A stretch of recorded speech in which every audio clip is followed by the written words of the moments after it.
Thanks, Dave. I can't remember all this stuff, so I'm going to refer to my notes. Before I begin, I just want to compliment Lockport and all of the Rotarians that participated in two great events this past weekend. The commissioning of the boat, the Erie Traveler, and the recognition for the lock tenders and everything, and it was just a great event. And the day before that, the grand opening of the Challenger Learning Center. Rotarians are all over the place in this stuff. Congratulations.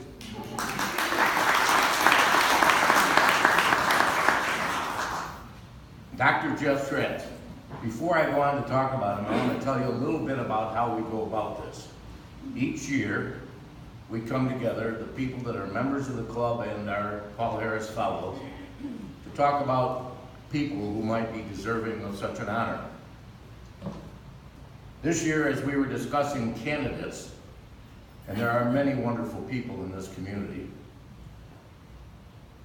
the quality of humility was brought up in regards to Dr.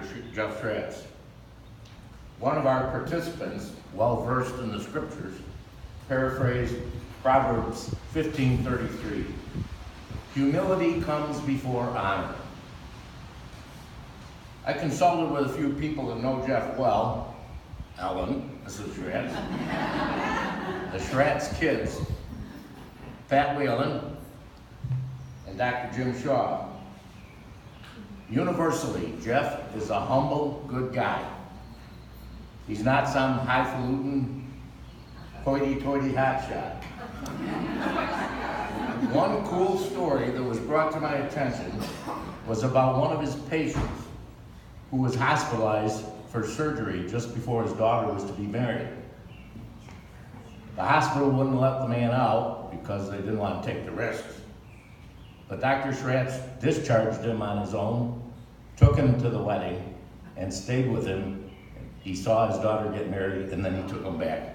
Who does stuff like that, huh?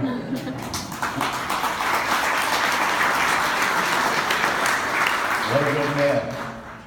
He was born in April of 1957 in Amherst, the fourth of 9 children of Jim and Patty Schratz. His dad's here with him tonight.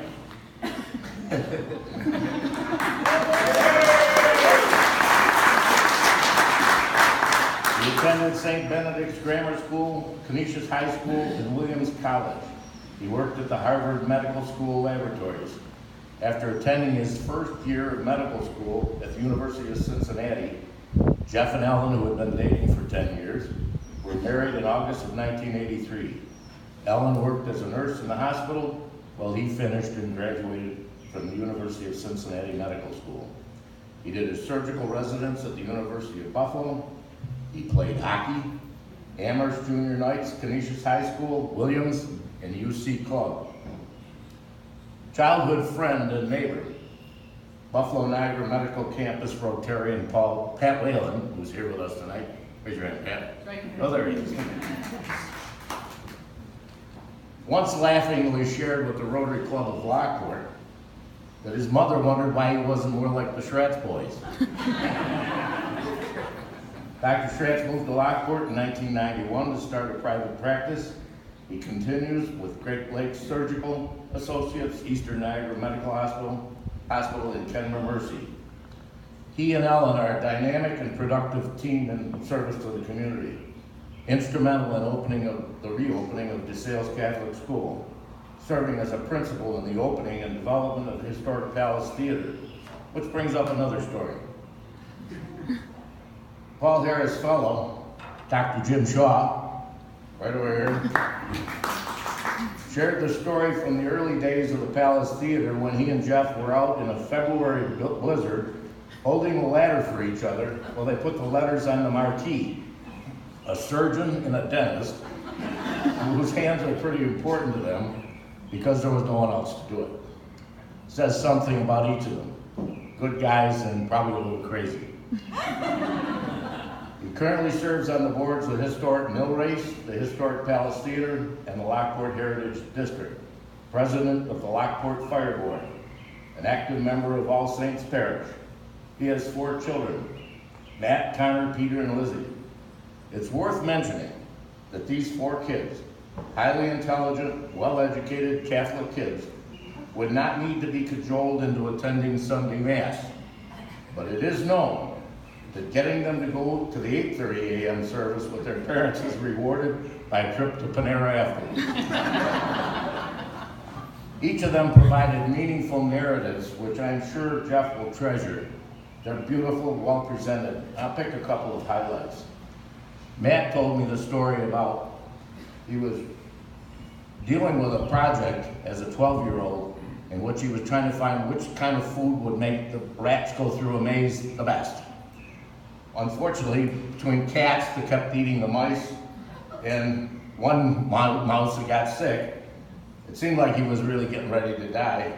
Dr. Schratz came home from work after a long day, and Matt was in a real turmoil. Instead of just telling him, don't worry about it, he was going to die sometime anyway, he took him down to the office and gave him a shot of something, and they made it for another day. The message that Matt was trying to deliver is that when kids are kids, they don't know what's really important.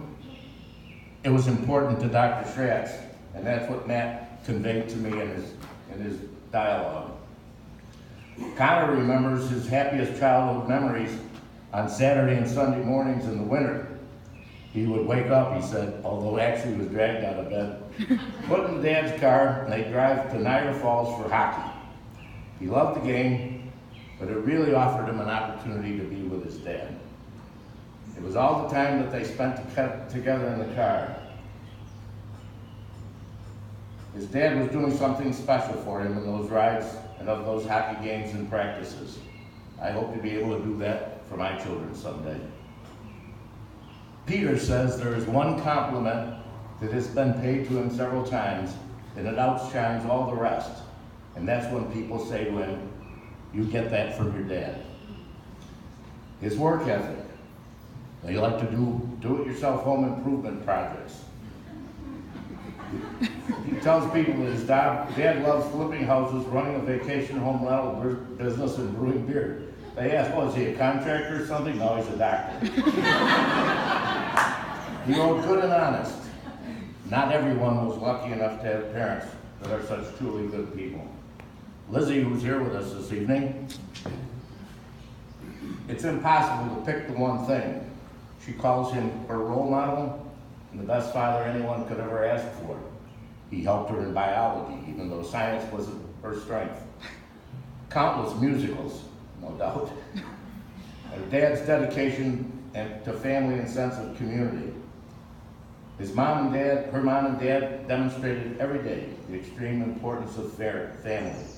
The words caring, care for your fellow man. It's not till I got to college that I realized not everyone had a community of parents who realized that time, effort, in the community was necessary. My dad's a doctor, a brewmaster, a husband loving, and a dedicated community member and loyal friend. Word has it that he's just the guy you always want to call if you have a medical problem. Whatever it is, he'd be willing to help you out. He's very generous in his support of the great Lockport community. Proverbs 15:33, you must be humble before you can ever receive honors. Therefore, we have named you, Dr. Jeff Schratz, a Paul Harris Fellow, the highest honor that we can present to a member of our community.